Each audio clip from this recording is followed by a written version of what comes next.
Hi, I'm Stacey with Envision Financial Planning, and thanks for tuning in again to Better Financial Health in 15 minutes or less.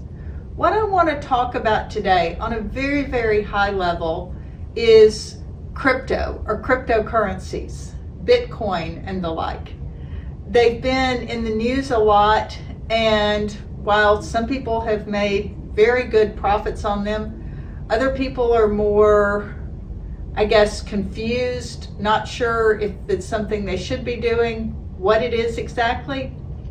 Cryptocurrency is an electronic form of money, and it's created by using lots and lots of computer power and generation to create or mine Bitcoin or other cryptocurrencies. And so there is no set company or country behind it. It is all set based on supply and demand.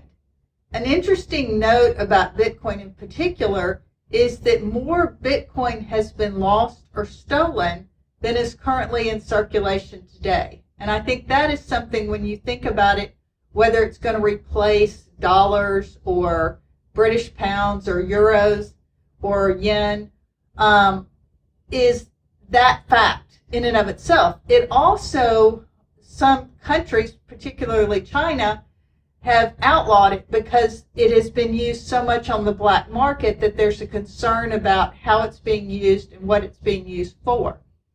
So that is what I would consider a strike against it.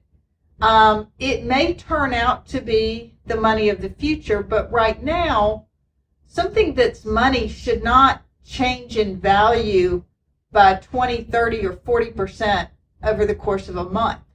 Because that's, when you look back on currencies that have had that level of inflation, it becomes very difficult for people to buy groceries, to how do you pay your employees on something that is that volatile. So I don't think we're going to see it replacing our regular dollars anytime in the near term.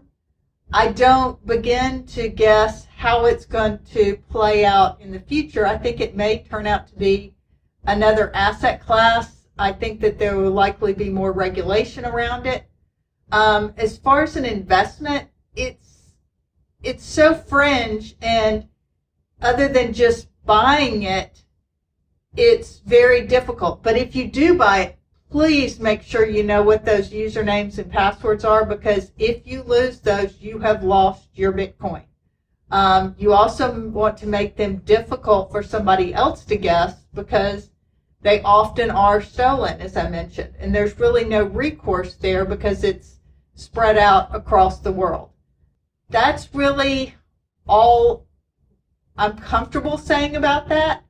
And so I just wanted, but we do get a lot of questions about it. So I wanted to address it and why we don't see it as a mainstream investment at this point. I think it will likely get there. I just don't think the exchange traded funds and some of the other avenues for investment now do a good job of actually tracking it. So I think that limits it as in the investment universe. Thanks for tuning in. I hope I have answered a few questions. I may have confused you more. There's certainly a lot of information out there on the web, but be careful because some of those websites are designed to capture your information. So pay attention. Don't click on any pop-ups when you're doing your research, because security is a big deal, and you don't want to accidentally wind up in a part of the web that you did not mean to be in. Thanks for tuning in. This is Stacey Hyde with Better Financial Health in 15 minutes or less.